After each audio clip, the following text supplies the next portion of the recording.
today's class we shall talk about the neural coordination, under which you will be learning about the central nervous system, peripheral nervous system and autonomic nervous system. Under central nervous system we shall talk about the important points with regard to the structure and functions of brain here now. Now the central nervous system, you know that it originates from neuroectoderm. It originates from neuroectoderm by invagination process.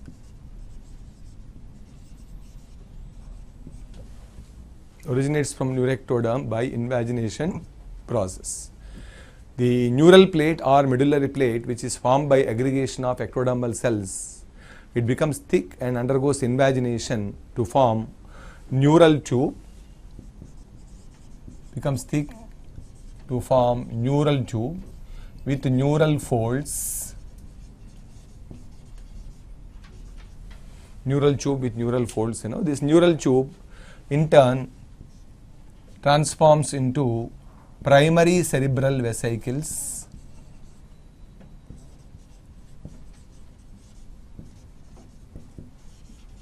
In turn transforms into primary cerebral vesicles. The primary cerebral vesicles in turn give rise to forebrain, midbrain and hindbrain here now.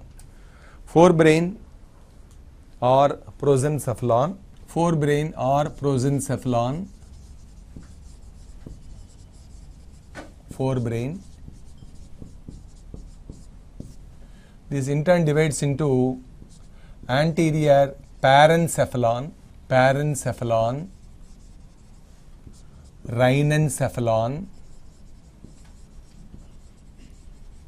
thalamencephalon.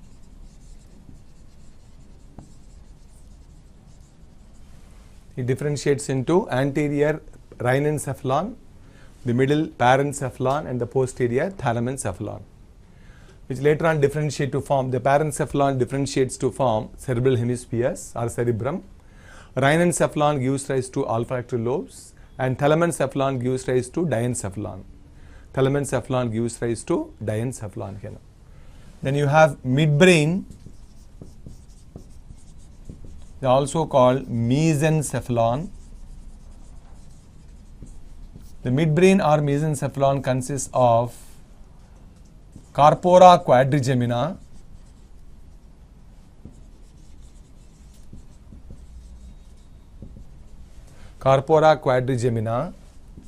and crura cerebri. Corpora quadrigemina and crura cerebri here now.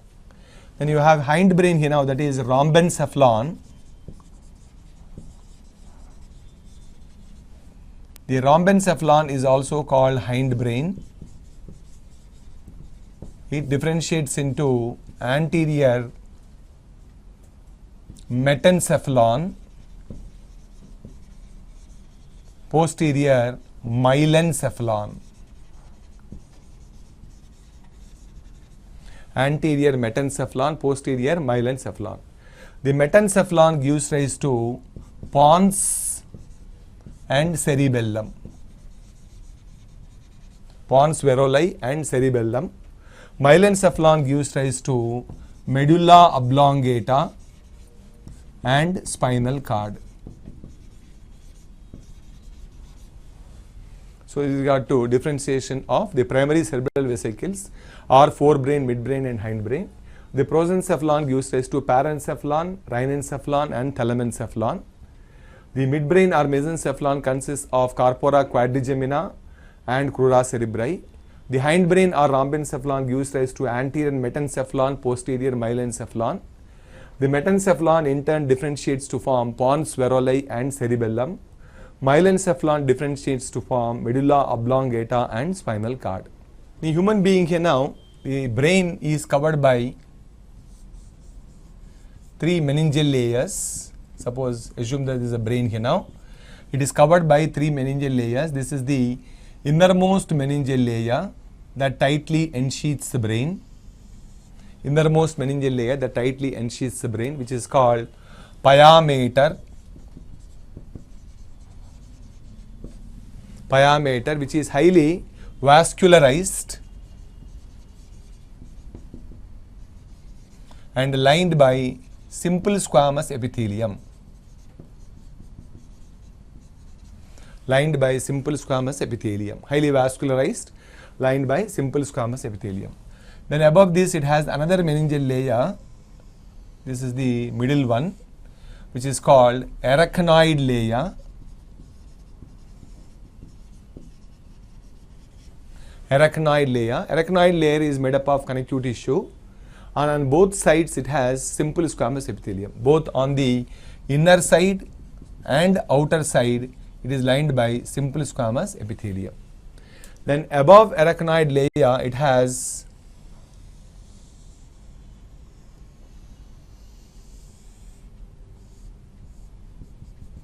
the layer called dura mater.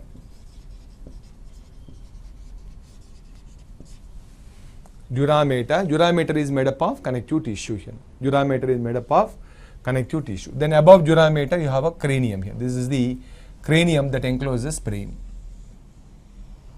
This is the cranium that encloses brain here now. So this is the cranium that encloses brain. Now below dura mater you have a subdural space.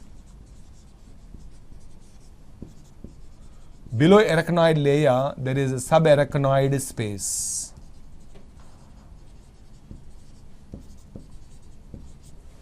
Below arachnoid layer there is subarachnoid space. The subarachnoid space is filled with cerebrospinal fluid.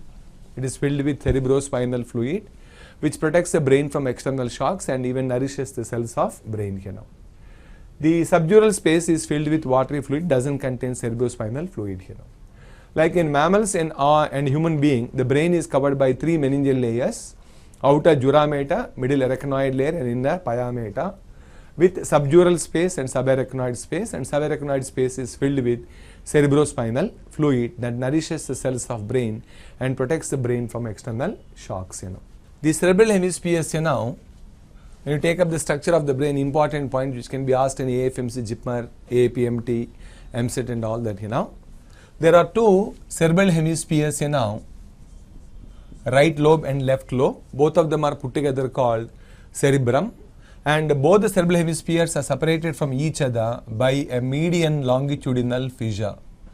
Median longitudinal fissure.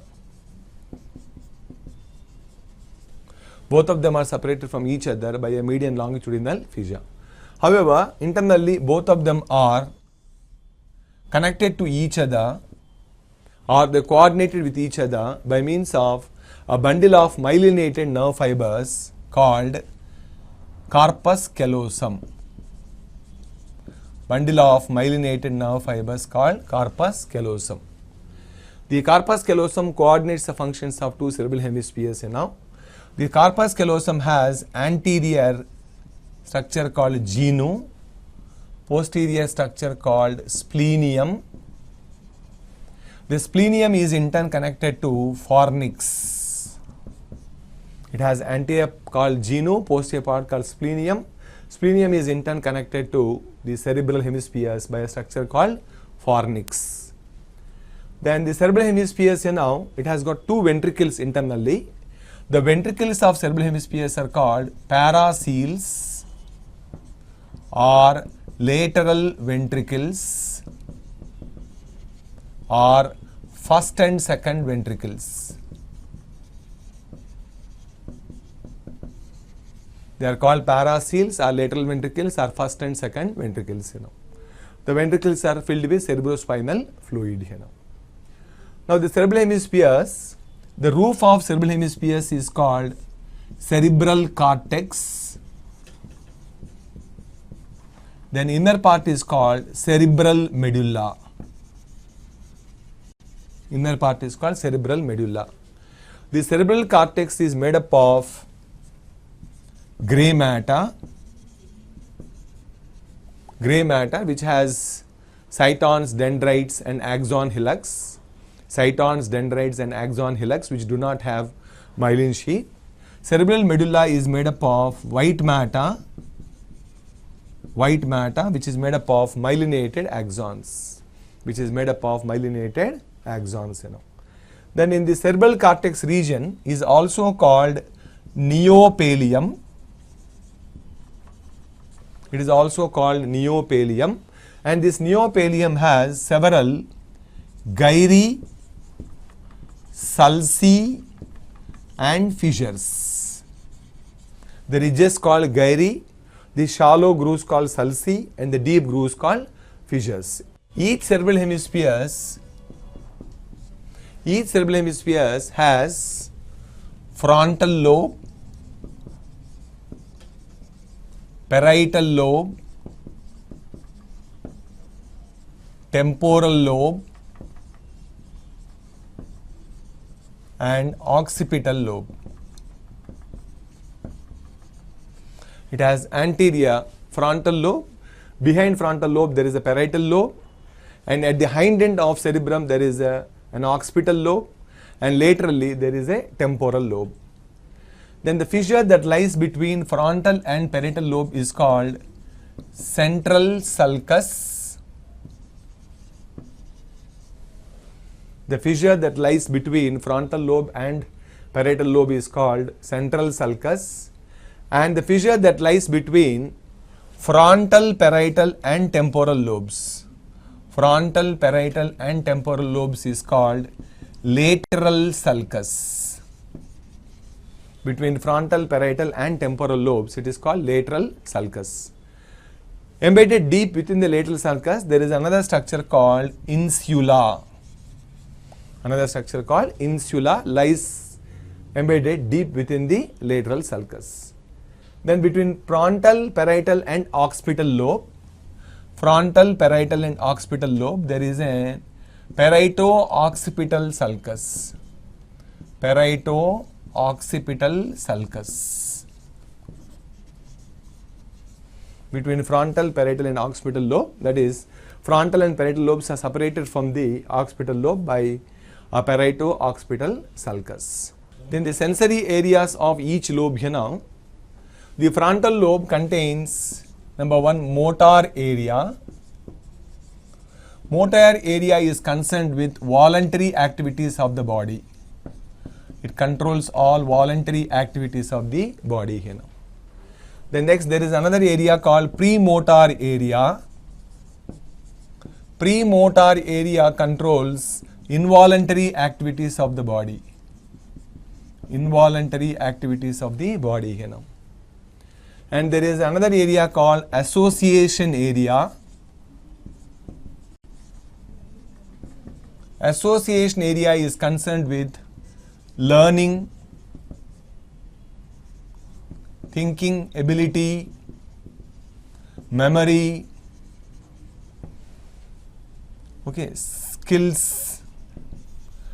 activities,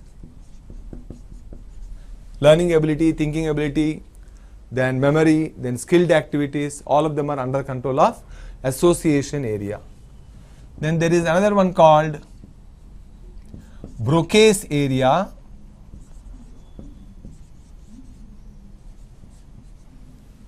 Learning, thinking ability, learning ability, memory, skilled activities, all of them, creative activities, okay, all of them under control of association area. Then Broca's area controls motor speech area. Motor speech area is under the control of Broca's area. When there is any injury to Broca's area, you can understand the words that are spoken, but you are unable to speak. In turn, you cannot respond to the person here now. That is called non-fluent aphasia. Injury to this results in non-fluent aphasia. Non-fluent aphasia. You can understand the words that are uttered, but in turn you cannot speak, you lose the ability to speak. So unable to respond to the questions that are raised by the others. You can comprehend and understand the things that are uttered by others, but in turn you cannot speak. Okay, that area is that disorder is called non-fluent aphasia. So they are the four important centers embedded in frontal lobe here now. Motor area, premotor area, association area and Broca's area. In same way, parietal lobe, if you take, parietal lobe, there is a gustatory center. Then there is somasthetic area. Somasthetic area. The somasthetic area is responsible for pain, pressure, heat, cold, touch. Such emotional activities are under the control of somasthetic area. Heat, cold, pain, pressure, temperature, okay, such emotional activities or the perceptual activities are under the control of somasthetic area. And somasthetic and gustatory, both of them are embedded in parietal lobe. The next you have another one, that is temporal lobe. Next is the temporal lobe. This temporal lobe consists of olfactory area, auditory area, and Wernicke center. Olfactory area, auditory area and Wernicke center are under the control of or embedded in the temporal lobe. The Wernicke center is responsible for comprehending the words that are spoken, comprehending the language or comprehending the words that are spoken here now. Damage to the Wernicke center may result in fluent aphasia. Damage to the Broca center results in non-fluent aphasia. Damage to the Wernicke center may result in fluent aphasia, where you are unable to understand the words. You cannot understand the words that are spoken.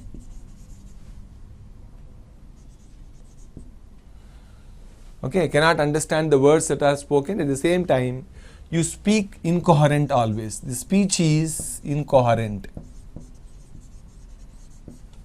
Speech, whatever they speak here now, there is no coherence between the words here now. You just go on speaking absurd. So the understanding, unable to understand the words that are uttered, cannot comprehend what the people are speaking. At the same time, you go on speaking incoherent here now. So it is called fluent aphasia. It is because of damage or injury to Wernicke center. So temporal lobe, largest, olfactory area, auditory area and Wernicke center. Then occipital area, occipital lobe contains visual area. The visual center is mainly embedded in the occipital lobe here now. The next is the diencephalon.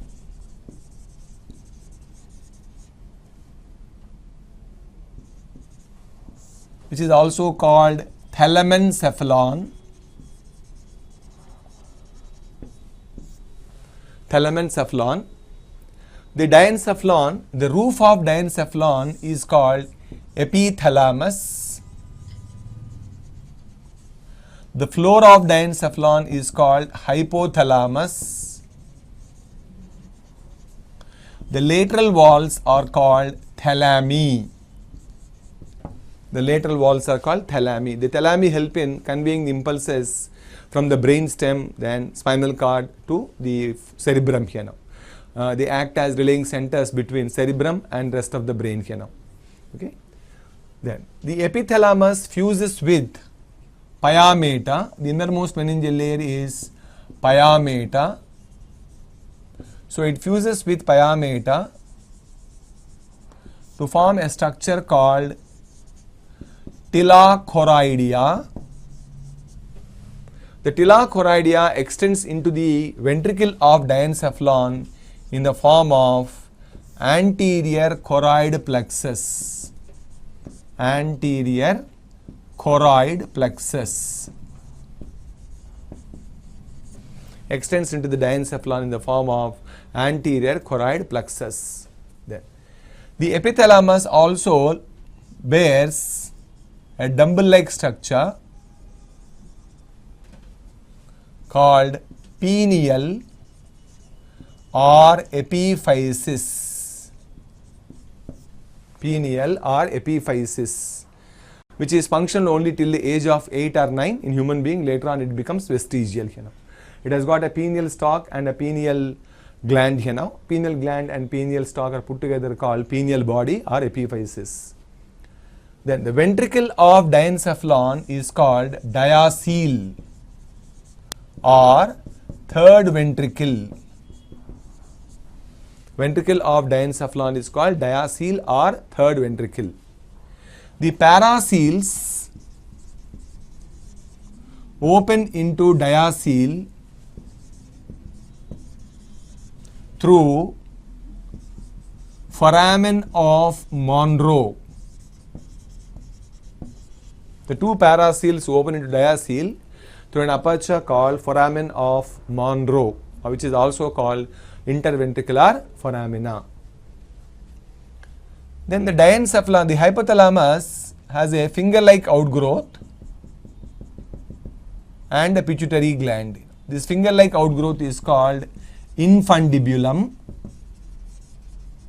The finger-like outgrowth is called infundibulum, and this is the pituitary gland. Pituitary gland and infundibulum can be put together called pituitary body or hypophysis. The infundibulum and pituitary gland put together called pituitary body or hypophysis. Then in front of infundibulum there is a crossing of optic nerves which is called optic chiasma. Optic chiasma lies in front of infundibulum, formed by crossing of optic nerves. Then the functions of diencephalon here now, it controls ionic metabolism. It also regulates metabolism of proteins, fats and carbohydrates.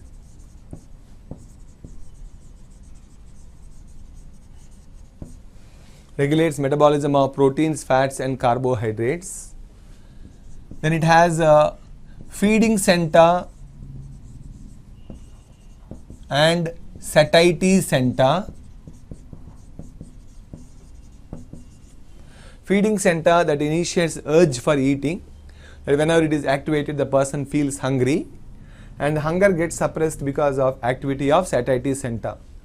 Then apart from this, emotional activities like heat, cold, perceptions like heat, cold, pain, pressure, etc. they are also under the control of diencephalon or hypothalamus.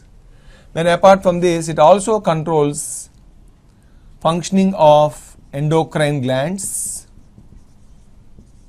Hypothalamus also controls functioning of endocrine glands through pituitary gland. Then it has a thermoregulatory center. It has a thermoregulatory center. So these are all functions entrusted to diencephalon or hypothalamus. Then next, midbrain or mesencephalon. The midbrain contains two pairs of optic lobes which are called corpora quadrigemina. Two pairs of optic lobes called corpora quadrigemina with superior colliculi. Anterior pair is called superior colliculi, concerned with vision. Posterior pair is called inferior colliculi, concerned with hearing. Anterior pair is concerned with vision and the posterior pair is concerned with hearing. Then apart from the optic lobes, it has crura cerebri, singular crus cerebrum, crura cerebri or crus cerebrum. These crura cerebri are the longitudinal bands of nerve fibers present on the ventral side of midbrain, and they act as relaying centers between forebrain and hindbrain here now. conveying impulses from forebrain to hindbrain and vice versa. Hindbrain or rhombencephalon contains cerebellum, pons and medulla. The cerebellum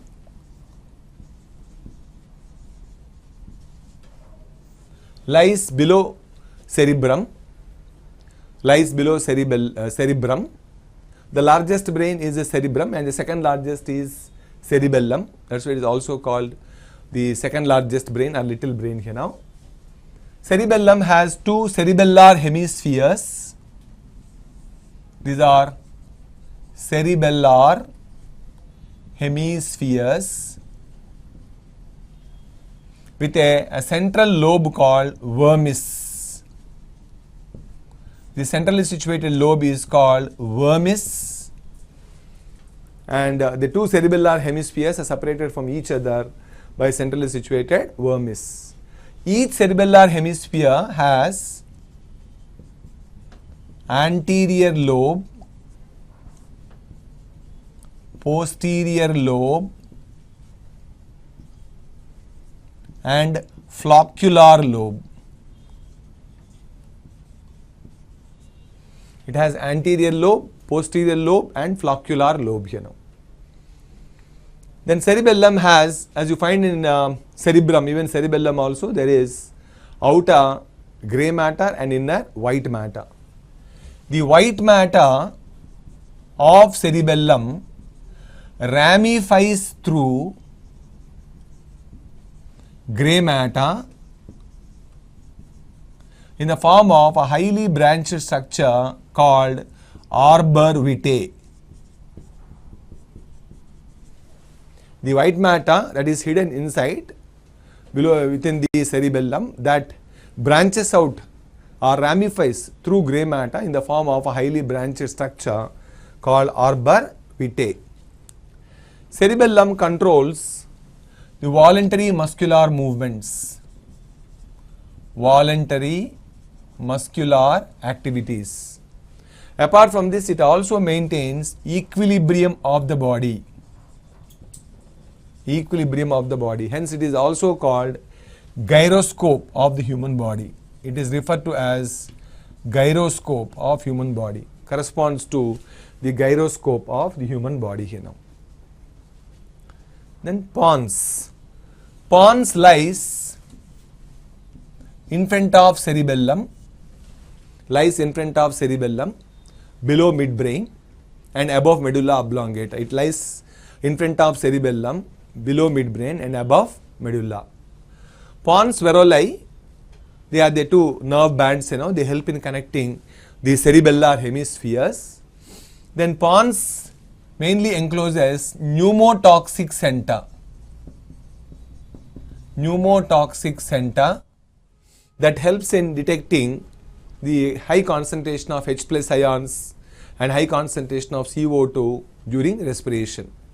So the pneumotoxic center that regulates the rate of breathing and helps in detecting H plus and CO2 ions is embedded in the pons varolii. Limbic system.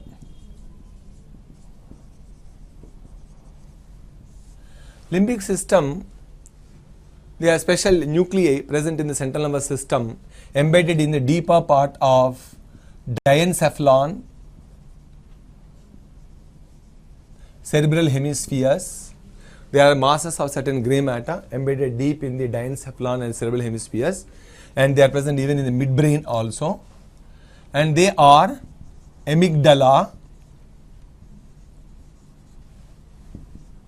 hippocampus,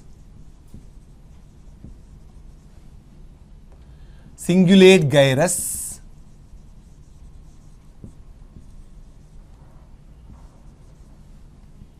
fornicate gyrus,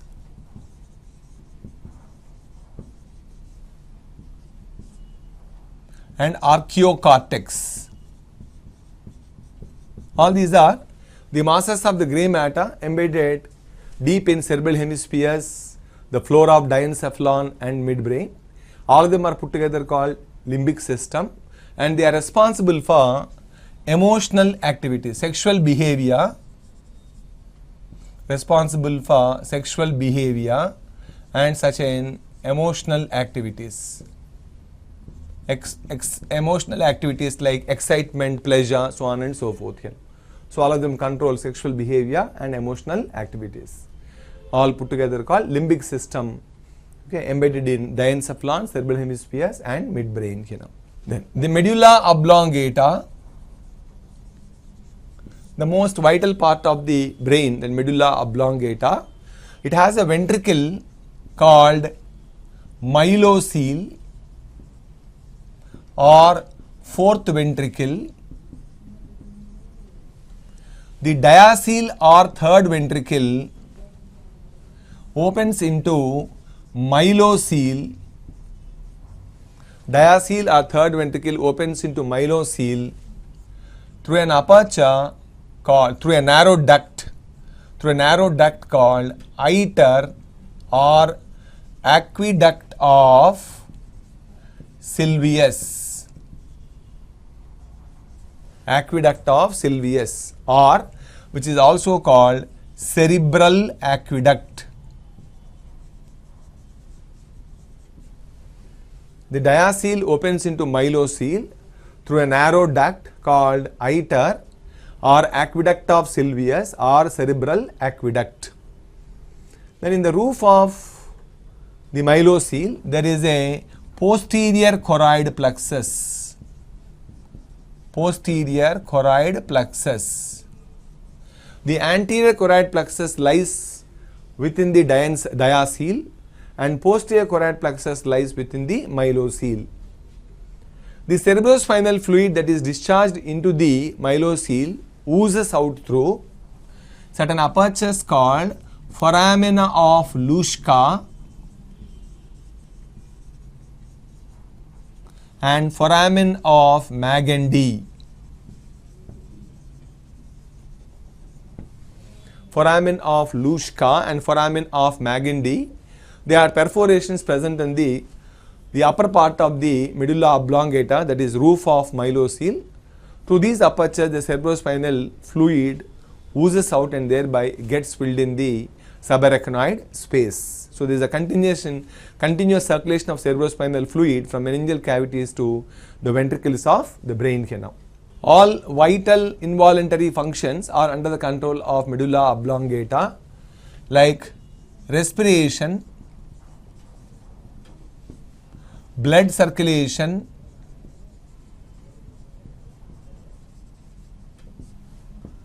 heartbeat, regulation of the heartbeat, hearing, micturition,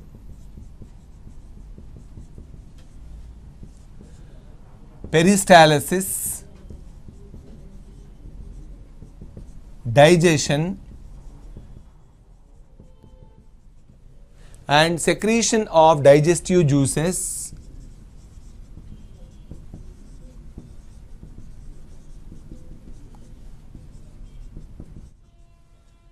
secretion of digestive juices, then deglutition or swallowing,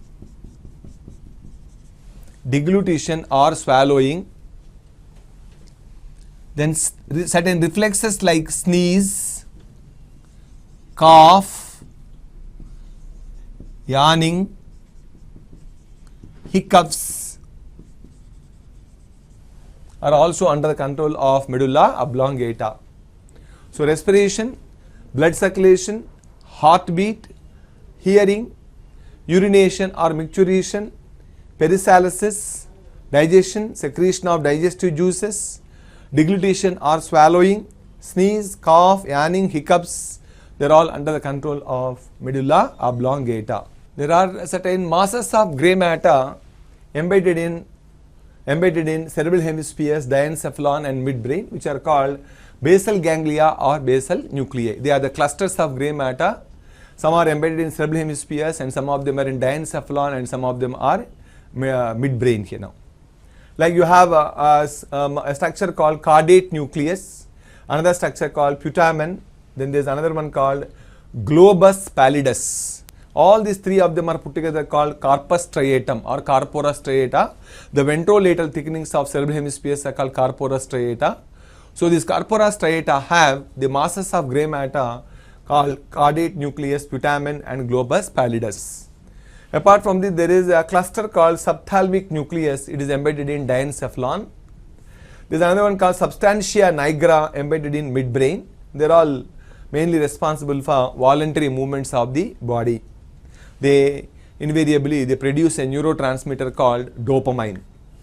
Damage to the basal ganglion results in a neurological disorder called Parkinson's disease. Damage to the lenticular nucleus results in another neurological disorder called Wilson's disease. What is the significance of the basal ganglia or basal nuclei in human body apart from the limbic system?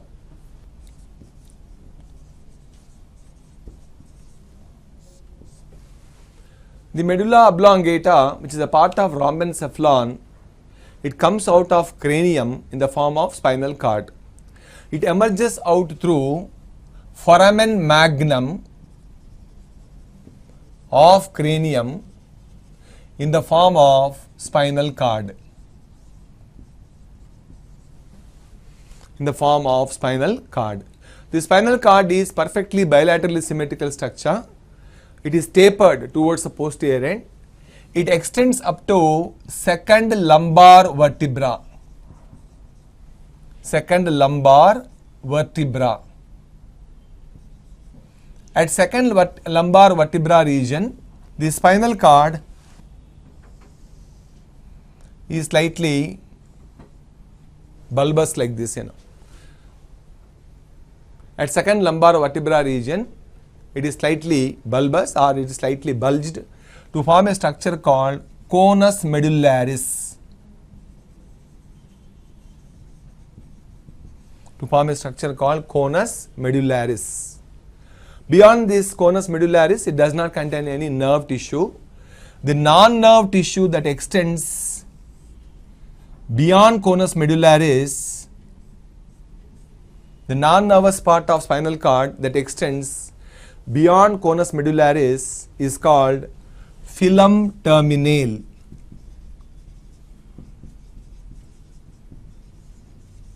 Is called filum terminale. Some of these spinal nerves extend along the filum terminale, like the sacral spinal nerve, the coccygeal spinal nerve, lumbar spinal nerve. Some of them extend along the filum terminale like this. Extend along the filum terminale, and along with these spinal nerves, the filum terminale is called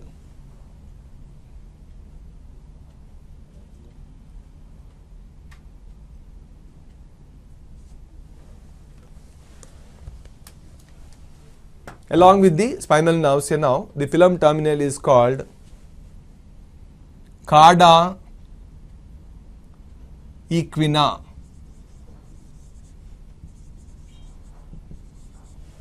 It looks like a horse tail here now, so it's called cauda equina along with the filum terminale. Then the spinal cord at the level of the forelimbs and at the level of hind limbs here now, at the point of joining of forelimbs and at the point of joining of hind limbs, it has got two pairs of thickenings. These thickenings are called, the anterior thickenings are called brachial enlargements. Brachial enlargements, or they are also called cervical enlargements. The posterior thickenings are called lumbar or sciatic enlargements. The thickenings present at the level of forelimbs are called brachial or cervical enlargements. The thickenings present at the joining of hind limbs are called lumbar or sciatic enlargements. The filum terminale along with the spinal nerves can be called cauda equina because it looks like a tail of the horse, that's why we call cauda equina. So internal structure of spinal cord, I shall repeat once again. The spinal cord has a ventricle like all other parts of the brain. Spinal cord also has a ventricle. The ventricle of spinal cord is called central canal. The ventricle of spinal cord is called central canal. It is filled with cerebrospinal fluid and internally lined by columnar ciliated cells called ependymal cells. Then on the mid-dorsal side, it has a shallow depression called dorsal sulcus, or which is also called posterior sulcus. The dorsal sulcus or posterior sulcus extends inwards in the form of dorsal septum. Extends inwards in the form of dorsal septum. Then on the midventral side, it has a deep groove called ventral fissure, which is also called anterior fissure. The ventral fissure and the dorsal septum, both of them divide the spinal cord into two identical halves. Unlike brain, the spinal cord has inner grey matter and outer white matter. So this is the inner grey matter, which is made up of dendrites, cytons, axon, hillux, which are non-myelinated. Then the outer part is made up of myelinated neurons, which you call it white matter. Outer part is made up of myelinated neurons called white matter. The grey matter is disposed in the form of wings of a butterfly with an anterior extension called dorsal horn, which is also called posterior horn, and you have a ventral horn or anterior horn. The posterior horn and the anterior horn, both of them divide the white matter into three zones now, where you call them dorsal funiculus, ventral funiculus, and lateral funiculus. Dorsal funiculus, ventral funiculus, and lateral funiculus. The dorsal and ventral horns divide the white matter into those three zones where in each zone there are bundles of myelinated nerve fibers, hence you call them funiculi. Then the dorsal and ventral horns extend out of the spinal cord in the form of dorsal root and ventral root. They extend beyond the spinal cord in the form of dorsal root and ventral root, where the dorsal and ventral roots unite to form spinal nerves. The dorsal horn extends outwards as a dorsal root. The ventral horn extends outwards as ventral root, and both the roots unite like this.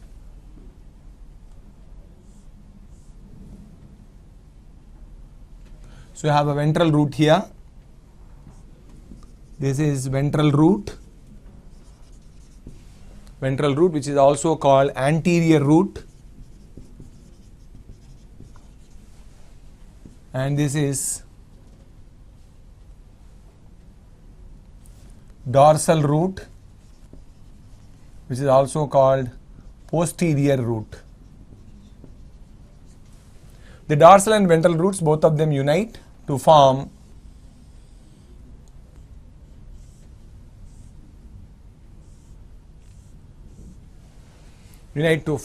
three branches where the upper one is called ramus dorsalis, the lower one is ramus ventralis, and the other one is ramus communicans. So dorsal horn extends outside the spinal cord as dorsal root or posterior root. Ventral horn extends outside the spinal cord as ventral root or anterior root. Both the roots unite to form a common branch. This common branch once again ramifies to form ramus dorsalis, ramus ventralis, and ramus communicans. Ramus dorsalis lodges somatic sensory spinal nerve. It lodges somatic sensory spinal nerve. It lodges somatic sensory spinal nerve. So basically it is sensory in nature. Then there is a visceral sensory spinal nerve. Through ramus communicans it enters into dorsal root. Visceral sensory spinal nerve, through ramus communicans it enters into dorsal root. Then it in turn gives rise to another branch here that extends into the grey matter. So on the whole, the dorsal root lodges sensory nerves, somatic sensory and visceral sensory. Hence it is also called sensory root, or it is also called efferent root. Then here at the point of synapse, the dorsal root is slightly bulged to form dorsal root ganglion. Slightly bulged to form dorsal root ganglion. Then within the grey matter, there are certain nerves called internuncial neurons. Those nerves which are embedded within the grey matter are called internuncial neurons or association neurons. These internuncial neurons or association neurons, they pick up the impulses that are brought by somatic sensory and visceral sensory, decode the impulses and in turn convey messages. They convey messages through motor nerves. So against somatic sensory, you have a somatic motor nerve. So this is somatic motor, and against visceral sensory there is a visceral motor nerve. Against visceral sensory there is a visceral motor nerve. Against somatic sensory there is a somatic motor. Both of them are embedded in ventral root. That's why ventral root is also called motor root or efferent root. Then you take ramus dorsalis, it has got somatic sensory. Ramus ventralis has somatic motor. Ramus dorsalis, ramus ventralis, both of them put together form a spinal nerve. Hence spinal nerves in human being, all of them are mixed, All the spinal nerves are mixed because they've got sensory nerve as well as motor nerve. Out of these two, somatic ramus dorsalis, ramus ventralis is slightly longer than ramus dorsalis and it is considered as the main spinal nerve. Ramus communicans has both visceral sensory and visceral motor. It forms a part and parcel of sympathetic nervous system. So ramus dorsalis that lodges somatic sensory, ramus ventralis that lodges somatic motor, both of them collectively form a spinal nerve. So in human being and all vertebrates, EAMCET point of it is important here students, remember, human being and all vertebrates, spinal nerves are mixed. All spinal nerves are mixed. In human being there are about 31 pairs of spinal nerves, cervical 8 pairs, thoracic 12 pairs, lumbar 5 pairs, sacral 5 pairs, coccygeal or caudal 1. So 31 pairs of spinal nerves are present in the human being. Among these, C1, C2, C3 and C4, that is 1 to 4 cervical spinal nerves unite to form cervical plexus. C1 to C4 unite to form cervical plexus that innervates neck and diaphragm. It provides nerve fibers to neck and diaphragm. Then C5, C8 plus 1 thoracic. C5, C8. C5 to C8. C5, C6, C7, C8. Okay, all of them. So C5 to C8 plus first thoracic. They unite to form brachial plexus. Brachial plexus innervates forelimbs and pectoral girdle. Forelimbs and shoulder girdle or pectoral girdle. Okay. Then next you have remaining thoracic